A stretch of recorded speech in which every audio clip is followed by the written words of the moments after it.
Hola, hola, buenas noches, doctor Rodolfo Camilo Salazar Torres. Mucho gusto, encantada de estar acá. Médico militar, pediatra, neonatólogo y también intensivista neonatal. Así es, muy buena noche, un gusto estar contigo. Encantada, agradecida por este tiempo, porque sé cómo es el tiempo en tu carrera.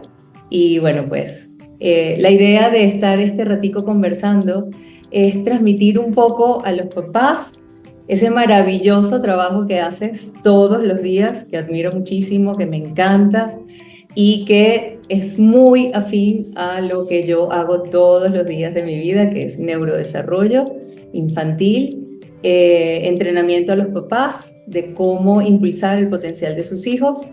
Y bueno, pues me encantaría que conversáramos algunos puntos que considero son esenciales, que los padres tienen que conocer, y además de tu voz, eres especialista, que tienes todos los días bebés en cuidados, bueno, que nacen contigo en perfectas condiciones, otros bebés que a veces necesitan un poco de ayuda. Y bueno, yo quiero comenzar preguntándote, ¿qué le puedes decir tú a los papás que tienen ya en su etapa prenatal, en el embarazo, algún diagnóstico o algún punto de riesgo, algún factor de riesgo? ¿Cómo lo conversas? ¿Qué les dices en la consulta prenatal? Qué bueno que tocas ese punto, es muy importante platicarlo. Cada vez es de mayor importancia y relevancia acudir a la consulta prenatal. Acudir a la consulta prenatal con el neonatólogo. Esta consulta prenatal es para resolver temores, resolver dudas, resolver miedos, resolver incertidumbres, que conozcan al neonatólogo, que conozcan a la persona que va a recibir a su bebé. Entonces, lo primero es el acercamiento entre ambos, entre los papás y el neonatólogo. Conocernos y conocer toda esta dinámica, ¿no? Y los voy llevando en la consulta prenatal, los voy llevando desde las estadísticas, desde el siglo XIX al actual, cómo va disminuyendo la mortalidad neonatal a nivel mundial y también en México, que se abatió la mortalidad neonatal desde 1890, que hay números adecuados a la fecha. Y hacerles ver que el momento más importante y más trascendente en la vida de un ser humano es el nacimiento. En muchas ocasiones como que se minimiza, porque la mayoría de las veces son historias felices, ¿no? Son historias que terminan todo bien, mamá y bebé bien, ¿no? Pero hacer el realce de que si un bebé tiene un buen control prenatal, también platicar de eso, porque es de vital importancia tener un ginecólogo. Gracias a los ginecólogos se disminuyó considerablemente esta mortalidad tanto materna como neonatal, y hacerles hincapié que si todo va bien en el embarazo, hay que cerrar con broche de oro el nacimiento y tomar las precauciones debidas para que todo vaya de buena manera y que todo llegue a feliz puerto, que todo llegue a feliz término. Estadísticamente, te comento, el nacimiento, como te decía, es lo más importante. 1 de cada 10 recién nacidos necesitan de reanimación neonatal. Eso significa de un apoyo extra que cualquier otro recién nacido, y para eso también es importante comentarle a los papás que deben de nacer en hospitales adecuados, que tengan la infraestructura hospitalaria necesaria para poder resolver todas esas vicisitudes que ocurren al momento del nacer. Y también les comento la importancia de tener un neonatólogo en la sala de parto. Todos los neonatólogos, más bien todos los intensivistas somos neonatólogos, sí. Todos los neonatólogos somos pediatras, pero no todos los pediatras son neonatólogos. Entonces, entendiendo que el ser neonatólogo le da un extra en el momento del nacimiento a ese bebé por si llegase a requerir. 1 de cada 10 requieren de la ayuda extra para nacer. Entonces, es darle ese punto, esa importancia también a los papás, decirles, a ver, necesitas tener un neonatólogo, así como tienes un ginecólogo, debes de tener un neonatólogo para que todo se resuelva sin ningún contratiempo. Ahora, ya platicando de ese momento, también me comentan cómo va su embarazo. Siempre les pregunto cómo va su embarazo. si todo está bien, si hay algún factor de riesgo. ¿Cuáles son los factores de riesgo? Pues enfermedades maternas como diabetes, hipertensión, que son las más habituales. También les comento cómo va ese embarazo, si ya se está acercando a término. No es lo mismo tener un bebé de término que un pretérmino, y de ahí se clasifican en pretérminos tardíos o pretérminos extremos, que van desde los 500, 600 gramos hasta las 36 semanas, ¿no? Entonces, dependiendo de eso, también los voy llevando de la mano, en el sentido te lo comento porque hace unos días tuve unos pacientes que fueron a consulta prenatal y me dijeron, ya nos dijo la ginecóloga que no vamos a llegar a las 37 semanas. Tengo 34, 35 semanas y mi bebé va a nacer ya en los próximos días. Entonces ahí me enfoco y les digo, a ver, esto es lo que va a pasar con un niño de 35 semanas.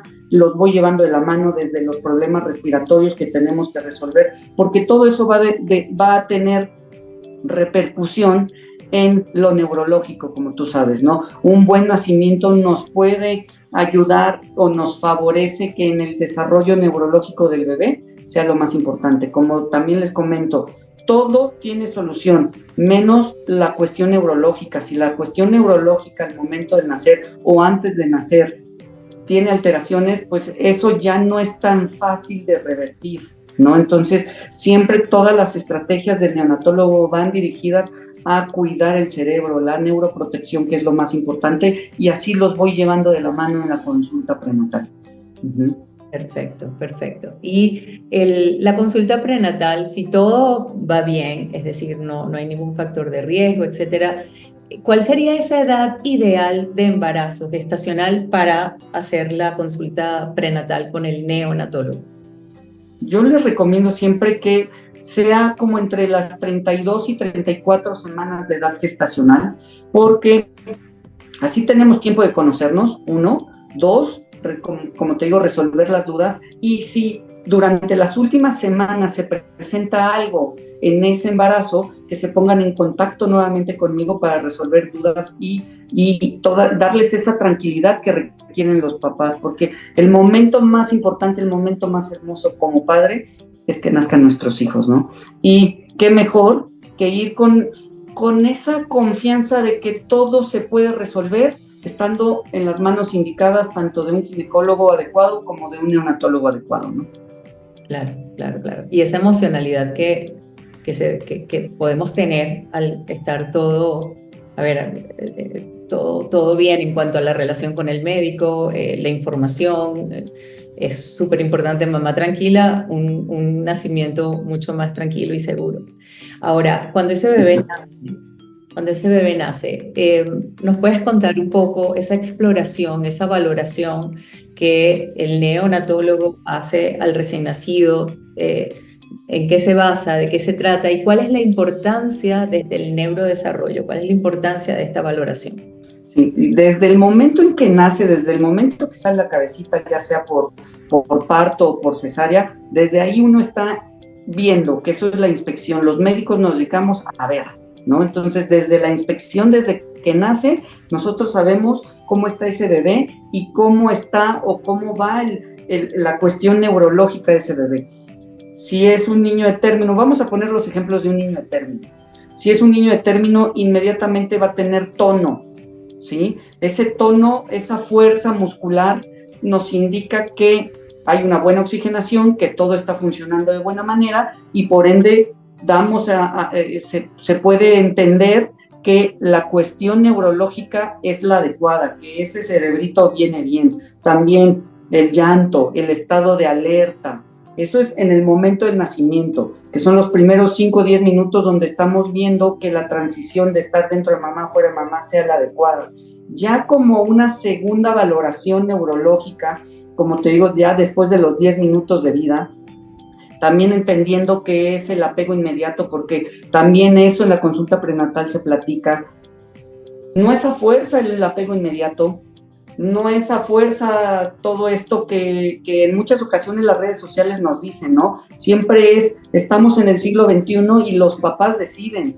Si los papás lo quieren, por ejemplo, lo del apego inmediato, alimentación al seno materno de manera inmediata, contacto piel con piel, lo hacemos, porque esto es de común acuerdo, y por eso es la consulta prenatal, para saber como neonatólogo todas esas dudas, pero también todos esos deseos que tienen los padres, ¿no? Entonces, ya una vez establecido todo esto, y si el bebé está bien y hacemos el apego inmediato desde ahí, por ejemplo, una vez que uno lleva al bebé con la mamá a hacer apego inmediato, alimentación al seno materno de manera inmediata, contacto piel a piel, ahí estamos viendo tono, fuerza muscular, reflejos, por ejemplo, el reflejo de búsqueda, el reflejo de succión, sí, que son importantes para la valoración neurológica, ¿no?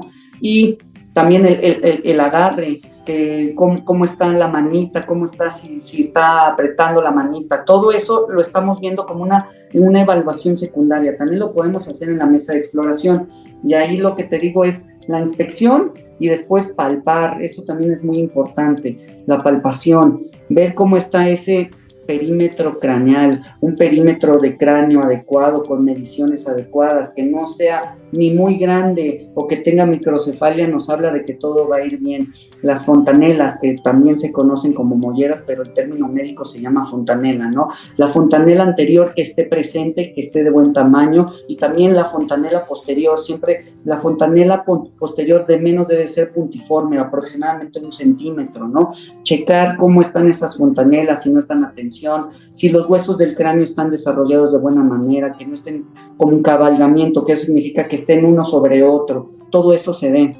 Y de ahí también te vas hacia abajo, la espalda, revisas a los niños que todo vaya bien en la columna, que no tengan defectos del tubo neural, que son alteraciones que van a requerir, bueno, que se pueden hacer el diagnóstico prenatal, pero en algunas ocasiones no se hace, y entonces, si en ese momento tomar las medidas pertinentes, ¿no? Ver las extremidades, ahí evalúas la fuerza, el tono muscular, la simetría de los movimientos. Un niño que se mueve de manera simétrica, libre, que tiene buen tono, quiere decir que neurológicamente está de manera adecuada. Pero si hay un niño que tiene buen tono, pero no tiene fuerza, ahí es como un punto de alarma. O que tiene fuerza, pero no tiene un buen tono, también es otro punto de alarma, para después, en las siguientes revisiones, en las siguientes horas de transcurso de las horas, valorarlo para tomar decisiones, ¿no? Y todo eso se platica con los papás, se les va informando en ese momento, ¿no? Y también es importante platicar, como comentaba, lo de los reflejos primitivos, el reflejo de Moro, checar el reflejo de Moro, el reflejo de succión, el reflejo de agarre, el de las palmas. Toda esa valoración neurológica de los reflejos primitivos nos habla que el tallo cerebral se desarrolló de buena manera. Perfecto, perfecto. Qué importante toda esta información, qué importante saber todo esto precisamente antes de que tu bebé nazca, todo esto, lo que va a ocurrir y la importancia que tiene cada uno de esos pasos, y luego hablarlo y conversarlo con tu neonatólogo, saber todos estos detalles de tu bebé. El día que tú sales de la clínica, del hospital, pues tienes toda la información de lo que vieron en tu bebé y lo que te dice el médico, ¿no? Que está bien, cómo te va a orientar, etc. Cuando los bebés, por algún tema, puede ser prematuridad, alguna complicación al momento del nacimiento, algo que los deja quedarse en cuidados intermedios, en observación, en cuidados intensivos. A ver, ¿cómo se da ese manejo en el hospital? ¿Cuál es el tratamiento para que los papás... A ver, ¿cómo es la situación como papás con su bebé allí? ¿Cómo se atiende a ese bebé en los cuidados intermedios o intensivos? ¿Y cómo los orientas a los papás con ese bebé desde el neurodesarrollo? Fíjate que a mí me gusta llevar a los papás de la mano. Esto es darles toda la información necesaria, pero no preocuparlos, pero tampoco darles la información que no sea tan escueta la información como para que no sepan el contexto donde está su niño, ¿no? La unidad de cuidados intensivos es un lugar donde hay mucho estrés para los padres, porque nadie estaba preparado, ningún papá está preparado para ir a la terapia intensiva con su bebé, ¿no? Te comento esto porque, pues, el 10% de los niños, vamos a hablar de terapia intensiva, 10% de los niños es por prematurez, que nacen antes del término, que son las 37 semanas. Esa prematurez habitualmente son problemas respiratorios, desde la falta de surfactante o inmadurez pulmonar hasta que no hacen una buena transición respiratoria. Habitualmente estos niños neurológicamente no tienen ningún problema si tienen una buena atención desde el nacimiento, todo encaminado a una buena oxigenación, todo encaminado a la neuroprotección. Dependiendo la dificultad para respirar es como los parámetros que vamos a utilizar para mejorar esto, desde la intubación endotraqueal, que es ventilación mecánica, pasando por el CPAP o pasando por las puntas. Te platico todo esto porque en ocasiones, obviamente, cuando están en ventilación mecánica, pues son los pacientes extremadamente graves. En algunas ocasiones los tienes que llegar a sedar, los tienes que llegar a dormir. Y entonces, ¿por qué? Porque es muchísimo dolor, no se encarrilan con el ventilador y eso ocasiona mayor dificultad para respirar. Entonces, lo que haces es dormirlos para que se dejen llevar por el ventilador y a su vez con esto cuidas el cerebro, porque no va a haber cambios de presión arterial, porque en los prematuros la presión arterial sistémica, o más bien la presión arterial del cerebro va a estar dada por la presión arterial sistémica. Si aumenta la presión de los vasos sanguíneos, puede tener aumento en la presión en el riego del cerebro y eso puede ocasionar que esos vasos sanguíneos, porque los vasos sanguíneos del prematuro no están cubiertos, no están tan protegidos, sería la palabra. Y entonces esos vasos están más vulnerables, esos vasos sanguíneos están más vulnerables y pueden romperse esos vasos sanguíneos y eso puede ocasionar un padecimiento que se llama hemorragia intraventricular, que como tú sabes va del grado 1 al grado 4, el grado 4 y el grado 3 son catastróficos, grado 1 y grado 2 pueden tener secuelas, ¿no? Entonces desde eso estamos haciendo neuroprotección nosotros, ¿no? Y los niños que están con CPAP, los niños que están en puntas nasales, que ellos están respirando por sí solos, pues ahí el tono muscular o la evaluación neurológica se puede hacer de mejor manera porque ellos están moviéndose, ellos tienen ese tono muscular, ellos tienen esa fuerza muscular. ¿Y qué es lo que haces también con todos estos niños prematuros? En las primeras 24 horas de vida les tienes que hacer un ultrasonido transfontanelar, que es un ultrasonido a través de la fontanela. Ya es una ventana para poder ver el cerebro y de manera gruesa puedes evaluar ese cerebro en el sentido de que tiene hemorragia, no tiene hemorragia, tiene alguna malformación en el cerebrito, no tiene malformación en el cerebro y entonces con eso les puedes brindar la información necesaria a los papás para tranquilizarlos. Como siempre les digo, la ventilación mecánica pues es para resolver los problemas respiratorios, pero el cerebro puede madurar hasta los 7 años. Pero si llega a pasar algo en el cerebro, eso pocas veces podemos tener incidir para que pueda resolverse eso. Por ejemplo, platicamos de la hemorragia grado 4 y grado 3, pues eso es catastrófico, que pone en peligro la vida de un niño, ¿no? Entonces, eso es como en los prematuros, pero en los niños de término, es muy importante que sepan los papás que puede haber un embarazo sin ningún contratiempo y se someten a trabajo de parto y en algún momento del trabajo de parto puede haber algún problema que puede en muchas ocasiones no ser identificado por el ginecólogo y el bebé tener sufrimiento fetal, que el sufrimiento fetal es falta de oxígeno en el momento del nacimiento y eso ocasiona que pueda tener, se llama asfixia.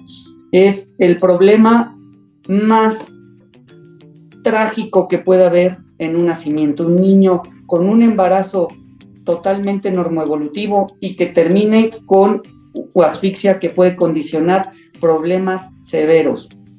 Afortunadamente ya tenemos una terapia que se llama hipotermia, en el cual si estos niños nacen con problemas al nacimiento que se llama asfixia, los podemos poner en hipotermia, que eso es bajar la temperatura para que ese cerebrito no tenga tanto daño posteriormente. Y Después de esto, dependiendo el daño neurológico, por desgracia todavía esto pasa en el siglo XXI, dependiendo el daño neurológico, si es irreversible, puede ser hasta incompatible con la vida o puede llegar a tener un resultado muy adecuado si la asfixia no fue tan intensa al momento del nacimiento. Y entonces ahí también es llevar a los papás de la mano y decirles, a ver, esto pasó, esto vamos a hacer, y dependiendo cómo vaya evolucionando, en unos 3-4 días que lo volvamos a poner a la temperatura normal, le vamos a volver a hacer los estudios como el que ya les mencioné, que se llama ultrasonido transfontanelar, pero después de eso, una vez que ya pasó el periodo de hipotermia, les podemos hacer una resonancia magnética y poder saber contundentemente qué tanto daño neurológico pueden tener estos bebés y, como te digo, llevarlos de la mano. Ya estos son como siempre los días críticos. Una vez pasando los días críticos, pues obviamente ya entran otros especialistas junto conmigo, como un neurólogo pediatra, para poder darle ese apoyo a los papás y decirles todo está bien, vamos a hacer esto, y las medidas de neurodesarrollo, tanto que en la mayoría de las unidades de cuidados intensivos se manejan como disminución en el ruido, disminución en los estímulos visuales, ¿sí? Ponerlos en una posición como muy similar a cuando estaban en el útero. Todas esas medidas se ponen en los bebés y se va platicando con los papás y se van explicando todas estas situaciones para que ellos ayuden en el tratamiento de sus hijos. Perfecto, perfecto. En los hospitales que atiendes acá en México, ¿los papás tienen específica el horario? ¿Tienen un horario específico para entrar? ¿Pueden estar todo el día? ¿Cómo se maneja? Hay hospitales donde yo estoy que sí tienen los horarios establecidos, un horario en la mañana de 2-3 horas y otro horario en la tarde, pero hay otros hospitales que hay visita abierta, eso es fabuloso, solamente restringen los horarios de visita en el cambio de turno de enfermería, en el cambio de turno de la mañana a la tarde, de la tarde a la noche y de la noche a la mañana, y de ahí es abierto. Eso es fabuloso porque los papás pueden compenetrarse más. Tengo pacientes, por ejemplo, que el papá, pues la mamá todavía está en el cuarto recuperándose. En una ocasión tuve un paciente que el papá estuvo todo el tiempo que le autorizaban pegado a su hijo. Y eso hace un vínculo entre el niño y el papá, y entre el niño y los médicos y las enfermeras, ¿no? Porque notas esa devoción, ese amor, esa entrega rotunda de los padres hacia los hijos, ¿no? Y notas una evolución en ese niño, ¿cierto? Notas las respuestas distintas. Totalmente, y eso también siempre lo platico. Es muy notorio que obviamente los bebés están el tiempo que necesitan estar en un hospital. No están ni un día más, ni están un día menos. Pero sí es muy notorio que cuando se van a casa, ganan con una facilidad peso, van creciendo bien, se van desarrollando neurológicamente de una manera muy adecuada y rotunda, a diferencia al hospital. No es que en los hospitales no hagamos esto, pero no hay como el cariño y el amor de los papás y la dedicación y la devoción de los padres, ¿no? Claro, y a nivel mundial estos hospitales que tienen el horario abierto, pues permiten eso, ¿no? Ese vínculo que protege y que definitivamente sabemos que es la almohadita y es la base de esas conexiones neuronales. Bueno, maravilloso, me encanta, qué interesante, qué importante todo lo que estamos hablando. Si tuvieras solo un minuto más, ¿qué quisieras decirle a los papás que ahora te van a escuchar? Papás embarazados, papás que piensan en tener un bebé, papás que tienen planes de tener la experiencia de nuevo del nacimiento de su bebé. ¿Qué les podrías decir a los papás? Lo primero que les tengo que decir es disfrutar cada momento de su hijo, desde que están embarazados, ¿eh? Los hijos crecen tan rápido y se van tan rápido en su desarrollo que a veces nos preocupamos por cosas como papás que ellos ni siquiera se van a preocupar en ese sentido estricto, ¿no?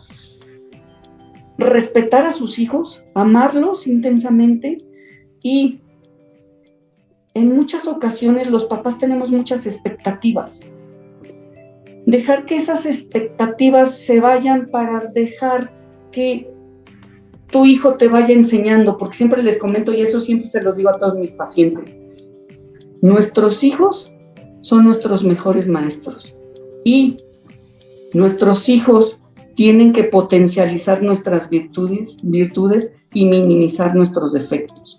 Si tienes esa ansiedad, tienes que aprender a que es un ser nuevo, un ser diferente a ti y que va a hacer las cosas a su manera, en sus tiempos, en sus momentos. Y muchas veces los papás se frustran porque no pueden llevar los tiempos de ellos, cuando lo que no entendemos es que los procesos biológicos son atemporales y que nuestros hijos van a hacer sus procesos biológicos en su momento. A grandes rasgos me gustaría dejar esas palabras para los papás. Bueno, perfecto. Muchísimas gracias. De verdad me encantó todo este rato. Se me fue volando el tiempo. Pensábamos hablar 15 minutos, pero es imposible. Hay muchísima información valiosísima en este video. Me encanta. Y muy, muy, muy agradecida. Por supuesto que voy a compartir todos tus datos y ojalá muchísimos papás realmente lleguen contigo, porque en serio me encanta, admiro muchísimo el trabajo que haces. Felicidades. Muchas gracias, muchas gracias. Me encantó esta plática, me fascina la manera en que llevas esta plática y me fascina cómo vas haciendo las preguntas. Fue muy agradable, muy bonito estar contigo. Gracias, gracias igualmente. Muchísimas gracias, buenas noches. Bye.